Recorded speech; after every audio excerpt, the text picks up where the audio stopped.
Hello, gringos y gringas, beginners and beginnerettes. Welcome back to another live edition of El Racist Latino. I am your host, Rafael Andres Contreras. Thank you so much for joining me today. It's a last show of the year. Last show, I scheduled a podcast breakdown about Iran Contra to be released in a couple of hours, but this is the last I will be talking on the camera for the year. And thanks for everyone who's been following up so far. And yeah, let's kick ass next year. I wish everybody happy new year and all the best wishes for 2026. So what I thought we could do today was basically a breakdown of the biggest news of 2025 and just as a last black pill of the year to real to realize how much we've been fucked over so far. And yeah, I made a little list here of the what for me were the biggest news or the most important news or relevant or some of them even underappreciated in my opinion, which is actually the first one. For January, I think is underappreciated because Trump getting into office is basically like overshadows everything as he gets into office, what, January 20 or something. So what I thought we could do is, depending on the subject, we can watch like a 5-minute video for each of the news, or if I know enough, I can give the breakdown for 5 minutes. So obviously, before we start, please do me one favor, recording back to back. So uh, if you are grateful and appreciate it, I'm really grateful for your watch. And if you give me a like and subscribe and comment, I would really appreciate it. Helps with the um, algorithm. And if you haven't subscribed yet, please do.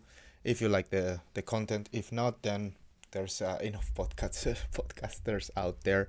But still, you can shoot me a critic. Hey, by the way, I tried and I didn't like this. Bye. Yeah, at least I learned something. So anyway, thanks for that. Let's move on to the news. The news. So January. When we finish, I will show the list. Yeah, but for now, I'm just gonna keep it hidden. So for January, I have the Trump coin, which is extremely underspoken about. Probably the most underrated story of the year. Probably because of Trump getting elected or being sworn in and all that stuff.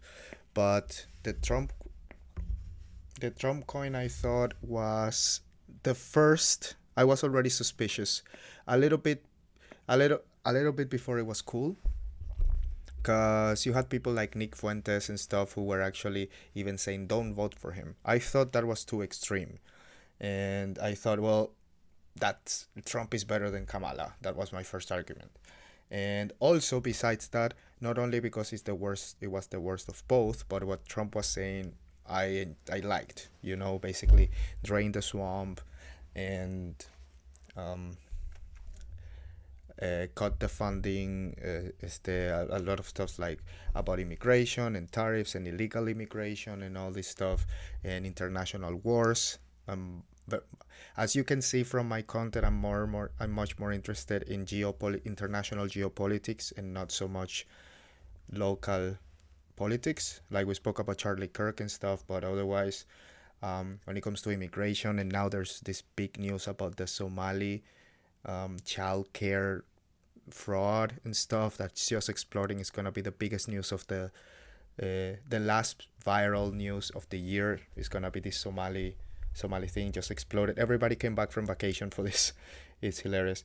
So we will start with the Trump coin. Since the beginning, uh, Trump launched this Trump coin, and I'm in crypto, so I invested a little bit, and I thought, yeah, this is a good idea because he's attaching his reputation to the coin. I cannot imagine that. I could imagine holding this coin for 4 years or whatever, kind of. I thought, nah, this he cannot play this so lightly, but it turned out he did. So in already a matter of days, the the world realized it was just another rug pull, and he made billions, half of his net worth. Trump made double his net worth. He doubled his net worth overnight by rug pulling his base. Basically, it was. Let's see if we can find Trump coin in 5 minutes, because the rug pull was epic, and when that happened right out of the bat, I was like, oh no, this might not be a good idea. And yeah, we know that is that Coficila? We know that he's extremely liberal, so I can imagine. Aha, here it is, 4 minutes. So why do you call this movement to the 201,000 manipulation on Ethereum? We can analyze this together. So Trump promised us so many good things about crypto that he's going to do, which is all verbal. So it's all blah, blah. It's all great. It's nice. That's why Bitcoin pumped in November, when he won the election. But on the other hand, what he did was on a Friday, Sells the rumors by the facts. the crypto crashed. It wasn't the problem of crypto. Yeah, it was a problem of trade wars. Of trade wars and tariffs. Yeah. And he did it on a Friday. On evening Friday. When Friday, all the markets, Asia, Europe was closed. Yeah. So S&P 500 dumped a little bit, crypto dumped a little bit, and then we go into the weekend when there is no man's land, and then guess what? On a Sunday night, during the night, as usual, the last cascading liquidation was also on a Sunday because they manipulated. They know that they can manipulate the price with lower liquidity and emptier order books. They dumped out of it. Everybody just panics, gets out. Maybe they even got shocked that they got it so low. But then, on the next day, you look at it on Monday, and somehow Mexico situation is resolved. Canada situation is resolved.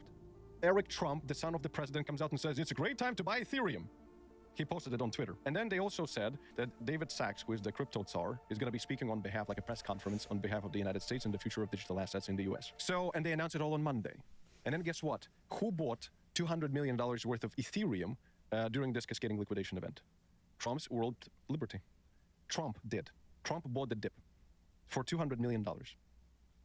Do I need to say more? Okay. No, it's just the facts. I saw this information, so I 100% agree.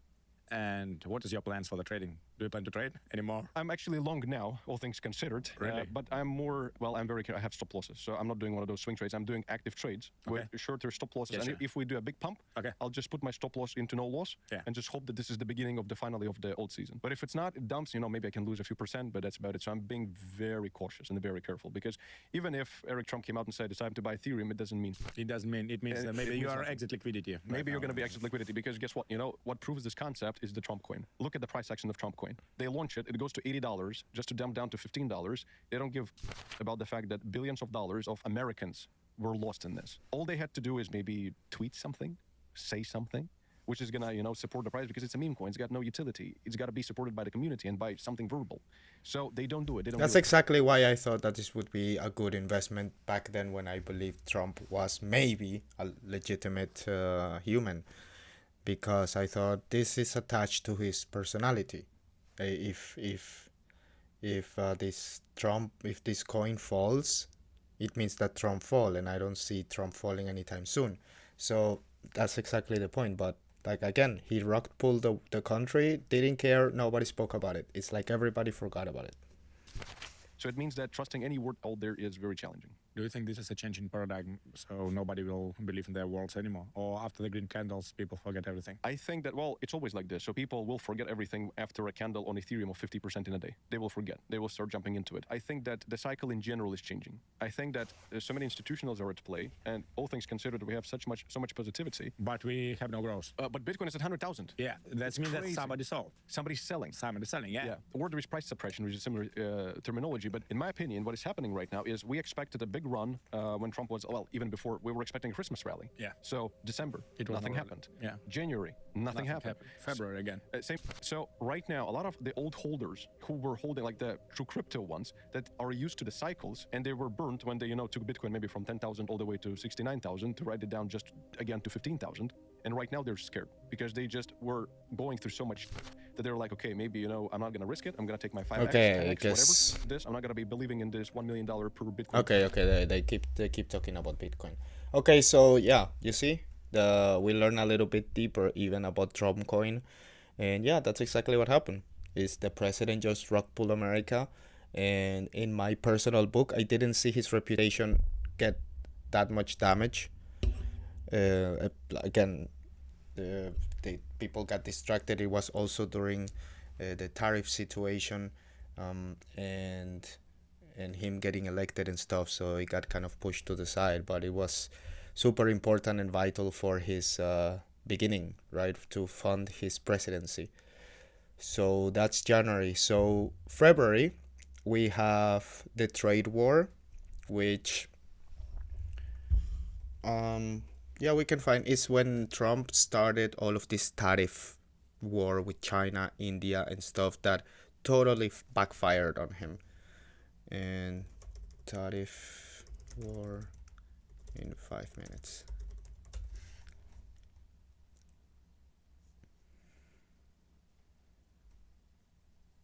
Mm-hmm.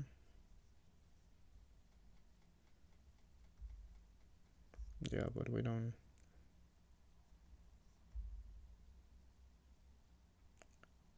Okay, we can at least see the result of the start. Oh, well, this is 15. That's too long. We don't care how it works. I mean, I know how it works, but it's not about that. So basically, how tariff works is basically tax on imports. So, because for example, their argument, which I didn't think was crazy, was that it's illogical and also not fair that the United States, in the example of China, when the United States imports products from China, China pays very little tax. But when or the taxes that the people pay are lower. And when a product gets exported to China, and the taxes are very high. So, which means that less Chinese people buy American products because they're too expensive. And yet, a lot of Americans buy Chinese products because they're cheaper. So, that was kind of the argument, which is fair because if you travel all over the world, the American products are always the most expensive. Like buying a box of Pop Tarts, for example, and you pay $12, €12, like whatever they change, double, triple the price. It's because it's about this. It's about the tariff, and that's how they started. But then I think Trump overplayed his hand. He declared tariff wars against China, India, sanctions on Russia. Of course, this has some relations, and other countries. Sometimes as a bluff, he was bluffing. He was saying, "Hey, I'll give you this amount of times to adjust the rates. Otherwise, we will do this." Sometimes it worked, especially with uh, smaller countries. I think Brazil was one of them. But with the big fishes, with the big whales, it didn't. With China, it didn't work. With India, it didn't work. India just went. Actually, what this did mostly was strengthen India's relationship with China and Russia and the BRICS countries. So, also in February, we have let's remember that because that was fun. We have the Zelensky confrontation in the White House where he gets berated like a little kid.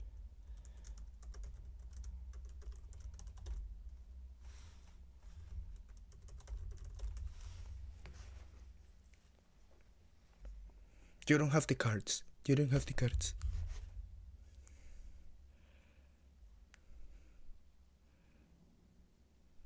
You don't have the cards.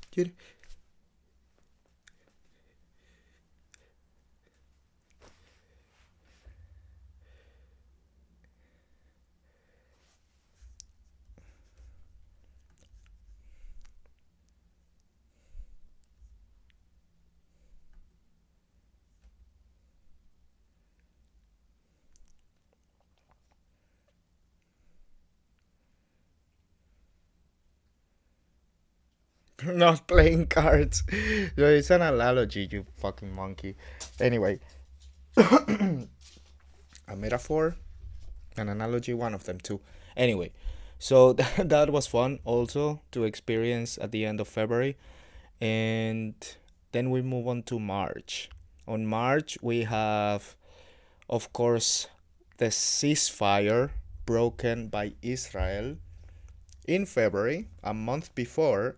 Israel and Gaza made a ceasefire, an exchange of prisoners, of hostages, uh, for, I think, also hostages, and also like what they always want, just aid and, stop bombing us and give us aid and whatever. And less than a month later, that ceasefire was broken. And from that point when the ceasefire was broken, then we had about 3 to 4 months of full blockade, no aid allowed, nothing, and bombs and on, like, horrible time. When like, this is something that there are some news that go on for the full year. Of course, Ukraine is one, and Israel Palestine is one. This year we have an example of the civil war that developed in the right wing. Once the right wing defeats the left wing by voting Trump in, now you peel that layer of the onion and you have this new internal war battling up. And this is gonna keep coming up because it escalates every month to what it is now, which is full on war. Before it was kind of an argument, now it's a full on war. So but we are gonna search about Israel breaks ceasefire March. Perfect, 5 minutes. Okay, so this was 2 months ago, but wait. Okay, no, this is the recent cease war. No, the one in March. March. I said March, bro. When was it? 26 or something, I think.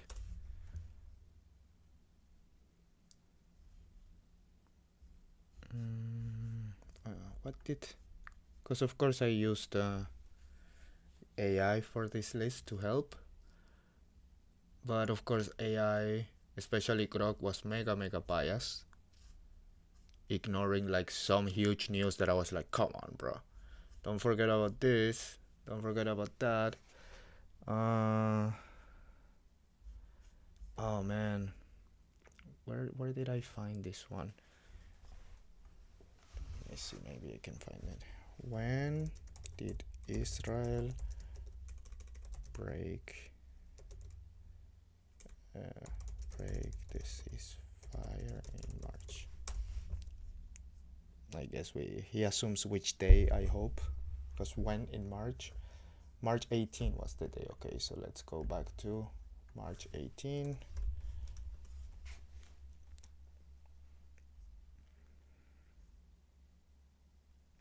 There we go. 9 months ago. Let's see.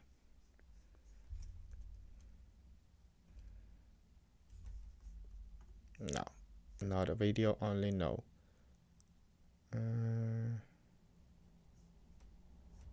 Let's see. This was before.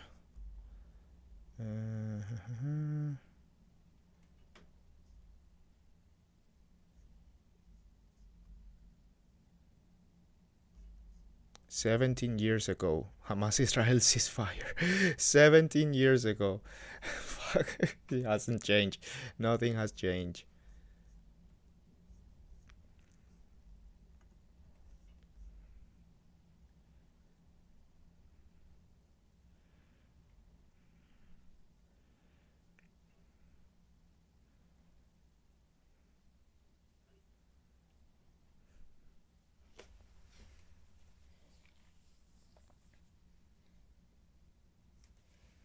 During Ramadan. Okay, so Israel broke the ceasefire in March 18, and now, 9 months later, Gaza is 80-90% leveled.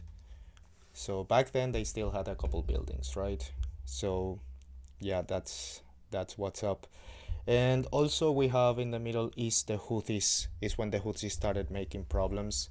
Let's see. Houthis, vessels. March. Let's see if we can find it like this. If not, we'll move on because it's not that relevant, I guess. There it is. Yeah, March 22.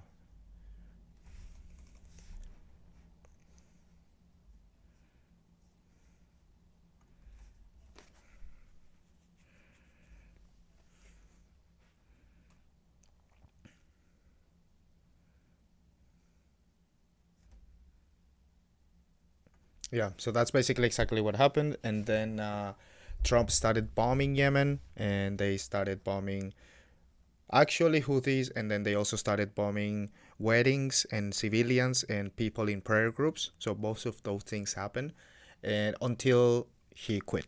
He just a couple months later. It took a couple months, but Trump quit. So that also happened in March. Let's move on to April. So in April, we have only one piece of news, which is Pope Francis dies, and the new Pope Leo Pope dies. Yeah, let's put Pope dies.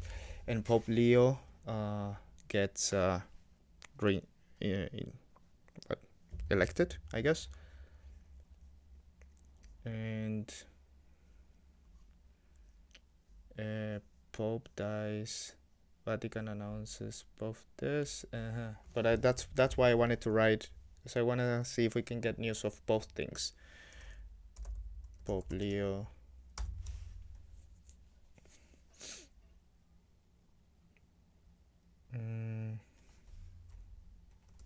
Chosen, elected. I don't know how. What is it called? How the popes are.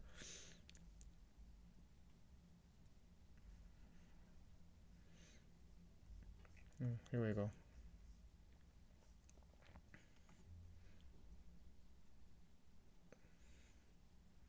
Was it in May or in April?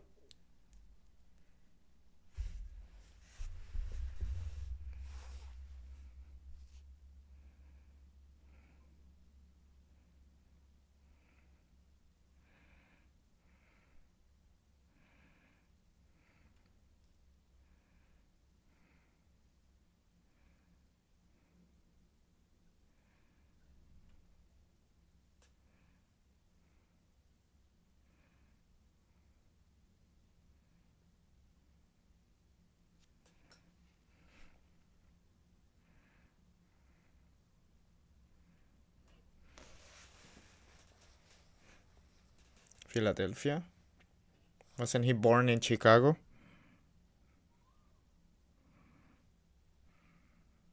Hmm. Hmm.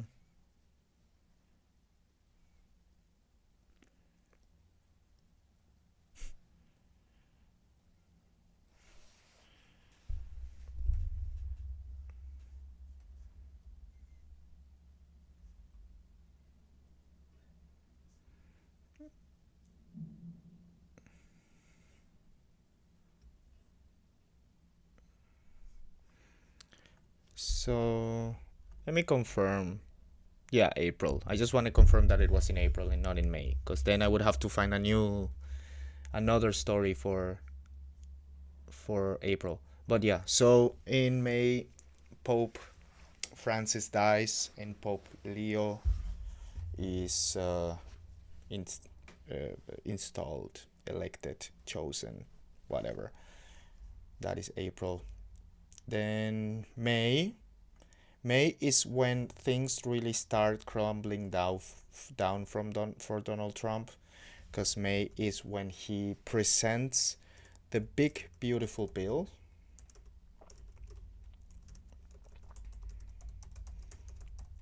And also, parallel to the big beautiful bill, which ended up being a complete disappointment. So one of the promises was drain the swamp. Drain the swamp includes stop the leakage, stop the fraud, stop these NGOs, stop funding uh, trans animal schools in Uganda or whatever they were doing, and USAID and all that stuff. Mike, what's his name? Mike something. I forgot his name. Uh, there's a guy doing a lot of cool work on that. I cannot remember his name. Anyway, so man, it's not gonna let me. Whatever.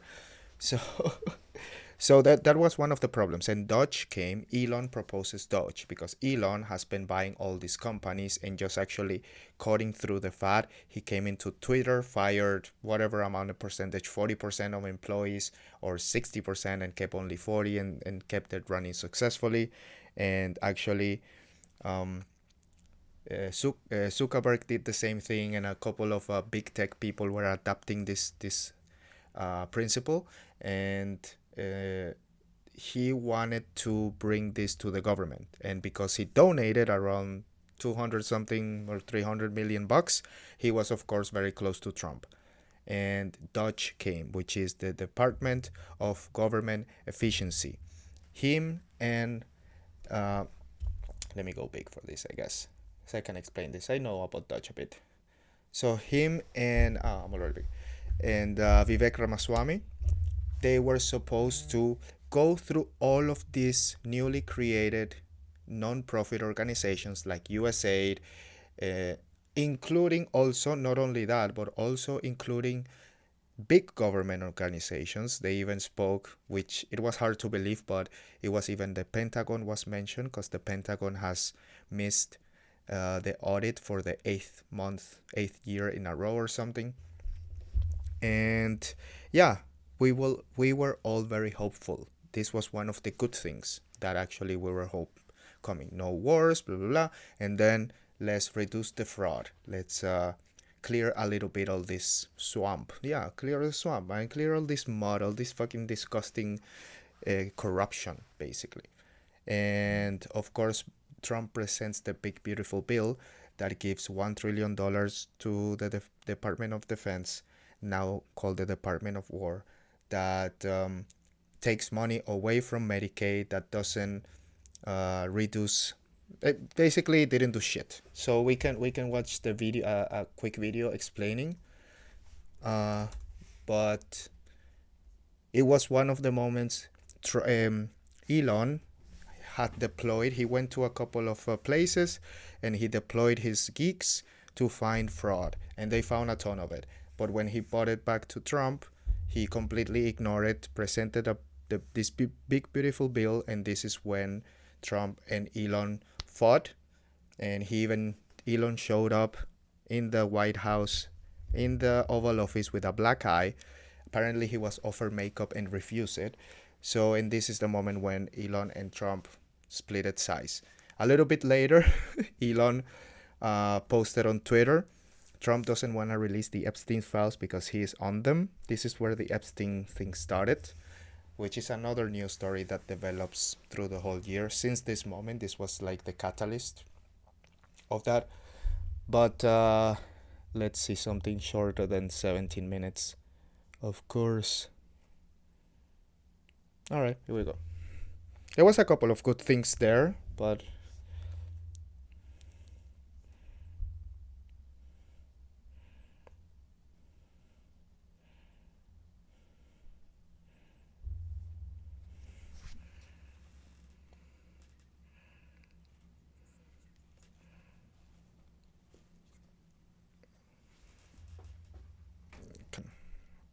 uncomfortable headphones.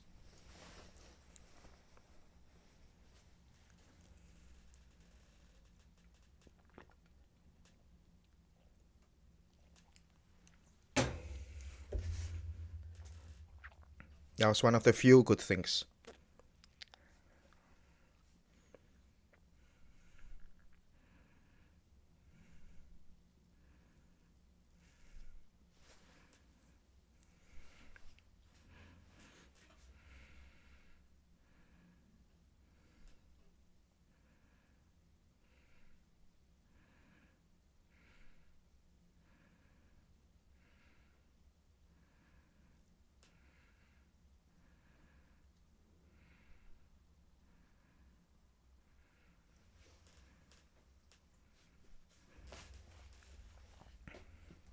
But he voted for it, by the way. I remember that.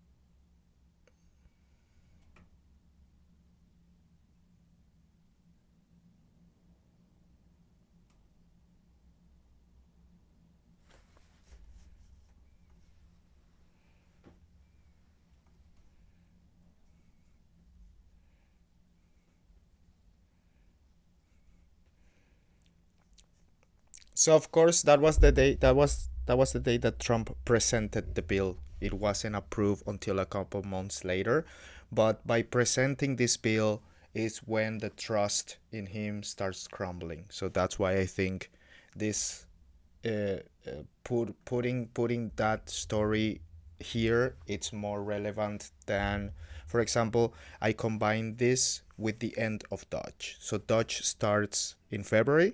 I didn't put the news of Dodge starting in February because so far they have been unsuccessful, and they ended being completely unsuccessful, and because of this bill. So I think that's bigger.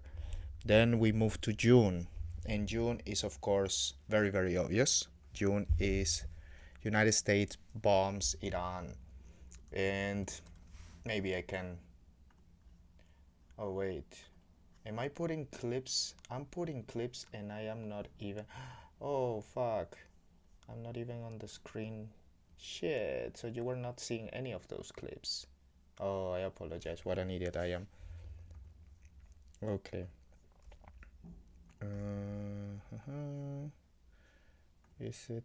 To the president, it's gorgeous. We call it a great, big, beautiful bill because that's Okay, what let's it watch is. But this to again. Democrats, Oh, an I'll watch ugly it again. betrayal. The bill before the Senate is utter poison. 940 pages that make up the foundation of President Trump's agenda. So what's actually in it? Start with tax cuts, a huge piece of this plan. As written, the bill would make the president's signature 2017 cuts permanent. It's been an amazing experience. The bill would also let people deduct more of their state and local income taxes for the next 5 years, which Republicans from blue states with higher taxes really wanted. And it would fulfill a Trump campaign promise by implementing no tax on tips, overtime, or car loans. On other issues, the bill boosts spending on immigration enforcement with more money for the border wall and for ICE. It beefs up military spending, including money for space programs and moving the historic Space Shuttle Discovery from blue-leaning Virginia to ruby-red Texas. The shuttle has cleared the tower. And it calls for funding the so-called Golden Dome, a U.S. air missile defense system. But all those tax cuts and extra spending are expensive. So how's it being paid for? We're cutting $1.7 trillion in this bill, and you're not going to feel any of it.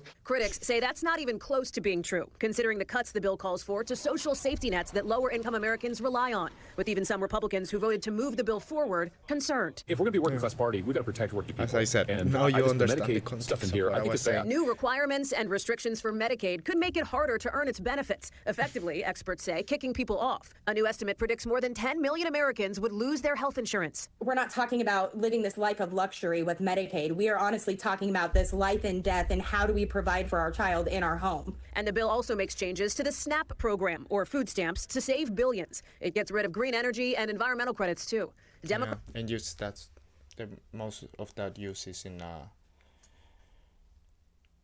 tax cuts for the rich. So yeah, disappointment number one. I mean, for me, it's already the second disappointment because, as I said, I took the Trump coin a little bit like a huge red flag. So, but then, you know, as we were talking about, Trump bombs Iran, right? So there has been this escalation between Iran and Israel for a while through Hezbollah, and at the beginning of June, Iran, there's negotiations. There has been negotiations for like 6 weeks or something, and there has been relative peace, even though it was the activity in Lebanon with Hezbollah has always been hot. This has been a hot conflict, non-stop, even since the pager attack. Like the pager attack, which is an operation that exploding pagers and eliminated like big chunk of the Hezbollah head. That didn't stop Hezbollah at all, and they're just weakened, but the conflicts are still there in Lebanon non-stop. And in the last, the deal was that after the 6 weeks, of ceasefire of negotiations, then negotiations were over. If we don't reach a deal in 6 weeks, then it's hell, Trump said, or it's open war or whatever. And of course, the end of those 6 weeks, I think, was a Thursday or something, and they had a meeting planned for the weekend. The Iranian committee and Scott Witkoff, secretary, I don't know what his position is, and of course like an Israel whatever. So before that meeting happened, Israel struck and killed. There was a group of scientists, military leaders, governmental leaders meeting to speak about what was going to happen a couple days later. And Israel bombed them.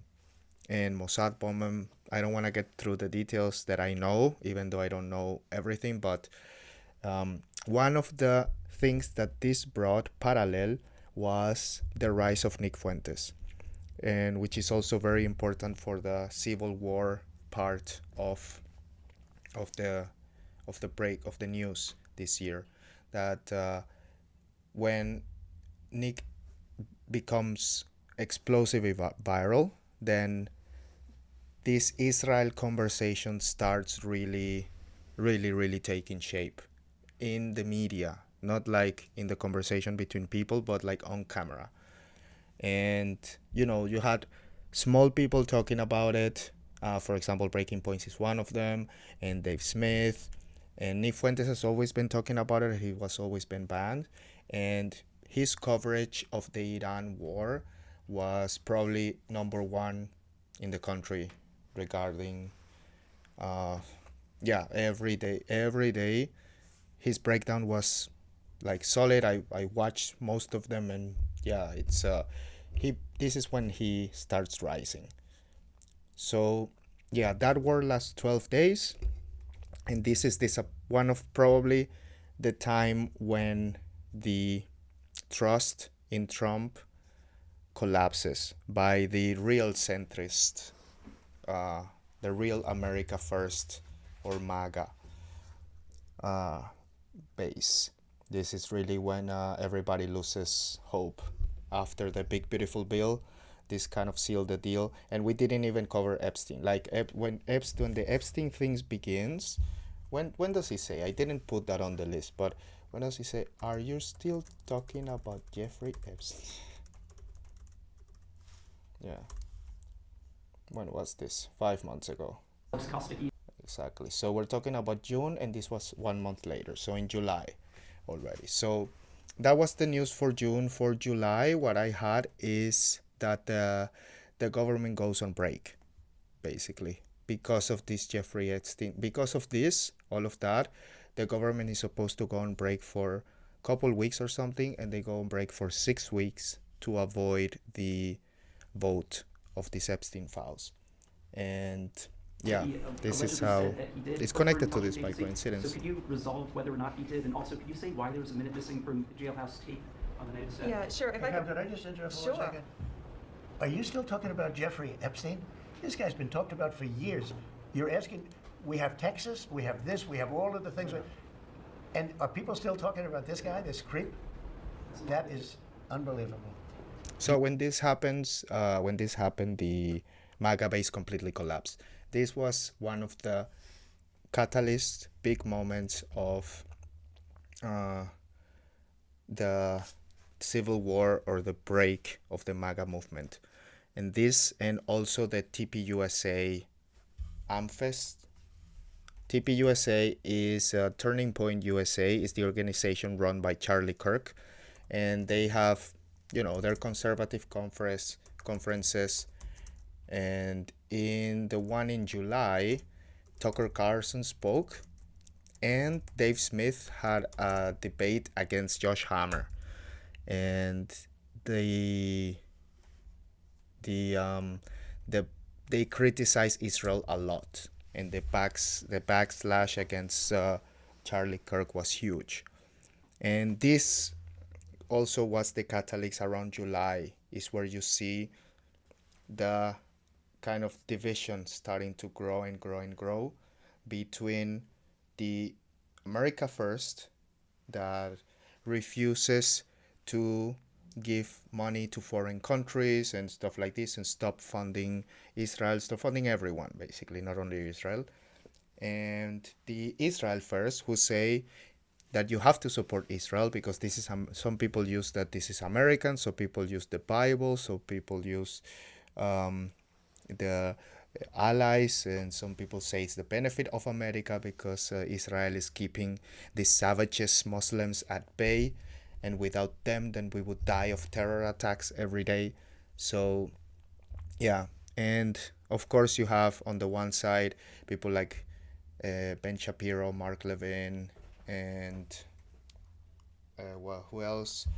This kid Coleman, and well, there's so many.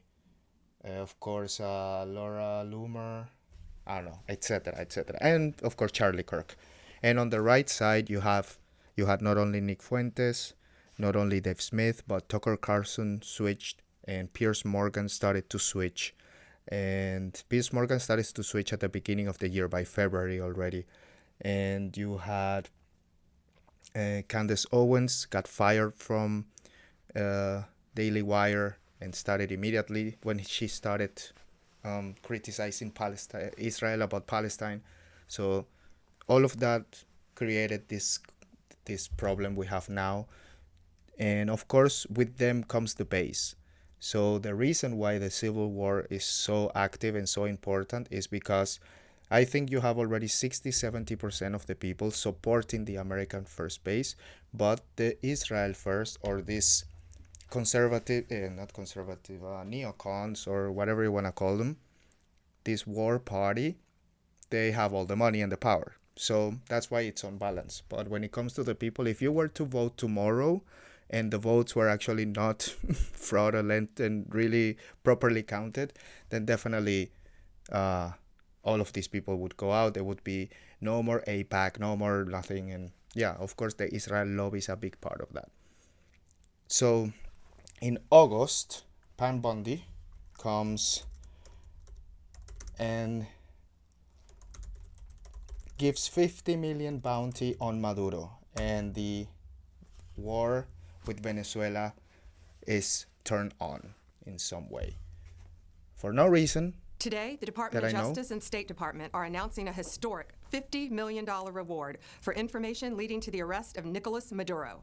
Attorney General Pam Bondi issues an arrest warrant for Venezuelan President Nicolas Maduro. Now, she made that statement in a video Thursday, saying Maduro uses cartels like Tren de Aragua, the Sinaloa cartel, and the cartel of the Suns to smuggle drugs and illegal aliens into the United States. The Trump administration previously had a... Which is yes and no. I think we spoke about this already in the Venezuelan episode, and you can go back and check it out. It's pretty interesting because we have actually, I think, do I have that?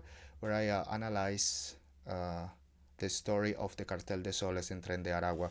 And yeah, the Tren de Aragua exists actually, and yeah, they wreaked havoc in a couple towns in Colorado, and they killed a little girl raped and killed a little girl in Georgia, in a small town in Georgia, I think, or was it in Atlanta? I don't remember, but horrible things. They did horrible things.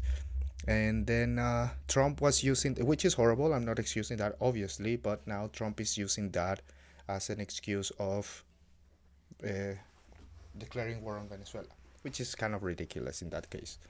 Because we like, if we would do this often, then yeah, okay, of course, he's a righteous guy. But he hasn't done anything righteous so far, so it's very hard to believe that he's making an exception here, right? So that was the biggest news on August. Let's see actually if we can. Congress takes a break. Or Congress 6 week. What is it? A 6-week break? How long did it? Yeah, exactly. No, 9 years ago. I don't know how to search for this. Yeah, like I said, I'm not really into like American regional politics that much, so I just know about the superficial news. But I just know it was to avoid voting for Epstein. That's what Thomas Massie said, one of the congressmen, and also that's what Marjorie Taylor Greene said. So they are inside. And in September, obviously very tragic, Charlie Kirk gets murdered on the 10th. Let's see, I mean, we can watch a 5-minute thing, but I don't really want to watch the clip again, to be honest. But basically, it's like Charlie Kirk getting murdered. Yeah, it reveals several things. First of all, the liberals and the lefts, 100,000 people or something celebrating, you know. And actually, this is one of the things, talking again about Nick Fuentes, this is one of the things that actually made people noticing him more or taking more serious, because he was huge rivals with Charlie Kirk. Enemies, mortal enemies, fucking, how do you call it, when someone is like your mortal enemy? They're like nemesis. There was his nemesis. They were nemesis with each other. And the first thing that Nick said was, he came out and said, "This is horrible. I do not condemn violence, blah, blah, blah. And this shouldn't have happened. And I hated him, but he didn't deserve this," which is, of course, the right attitude to take. And you had a lot of liberals hating on him, which is fine. But then to go out and celebrate once his death, it's I don't find it cool or respectful. They have their freedom of speech, right to do it. However, you're just a horrible human being, basically. You shouldn't go to jail for it, but you're just a bad person. And this created an immediate conspiracy theory fucking flame that Israel did it without any evidence. Nick was one of the ones, to everybody's surprise, that was against this conspiracy, saying there's no evidence. By the way, saying there's no evidence for this, blah, blah, blah. And the problem is that the FBI, the FBI side of the story is also dubious. And we're not going to talk about the whole thing because we don't have the time right now. But Tyler Robinson's trial is going to be next year. And of course, when that happens, we will cover it in detail. We did an episode about Charlie Kirk. So if you want to know more, check that out. However, from the moment when I recorded that to today, there has been a lot of updates. So I said I was going to take about 5 minutes per episode, per month or per news. So we cannot talk in detail about it, but it's very interesting. And yeah, we're going to hear about that very, very soon. In October, it's a lot about Gaza. The Freedom Flotilla, the second one, from Greta, almost arrives, almost lands. This time they had a big one, 400 boats or something, and there was one that almost landed, almost got there to Gaza. And yeah, they just wanted to bring aid to Gaza, and they had just baby powder and stuff like this. And they, of course, at the end, everybody was intercepted, and we honestly don't care much about this. They were intercepted and just taken to prison. Every person was just, sent to their own native country, and of course breaking international waters law, breaking all of as many international laws as they could, the Israelis, by doing this, because there's nothing wrong, there's nothing illegal about what the flotilla was doing, and that's what I think they wanted to show. I don't think they had a lot of hopes about getting there and bringing anything to the Gazans, but it's more to show that what would happen if you even try to help with baby powder. And then at the end of October is the UN meeting, and Netanyahu goes there in New York, and it is the 20-point peace plan is presented, where all that at the end, with some negotiations, the Palestinians accept, and the return of the hostages peace plan begins, which is until now shaky at best. Still theoretically upholding, but shaky at best and very sloppy. So yeah, we cover that. So you can check the full news out. But the 20-piece plan is basically, yeah, give us the hostages back and we'll stop this bombing you or whatever, and with rules, with stuff, but not very solid. No deadlines. It's just November. It's been all Epstein, man. From November, it's from then on, it's basically all Epstein. Once the Congress came back, they of course tried to avoid voting and stuff, but finally the vote came in that the Epstein files must be released, and slowly small leaks are coming. Every week, every 2 weeks, we get a couple documents, a couple emails, a couple pictures, some new things, some new stuff. And of course, Jeffrey Epstein is huge. I'm not even gonna pretend to take the time to explain it now. We have even a Who is Jeffrey Epstein segment. If you check the playlist, we have recorded 2 episodes so far, and we are doing that investigation parallel.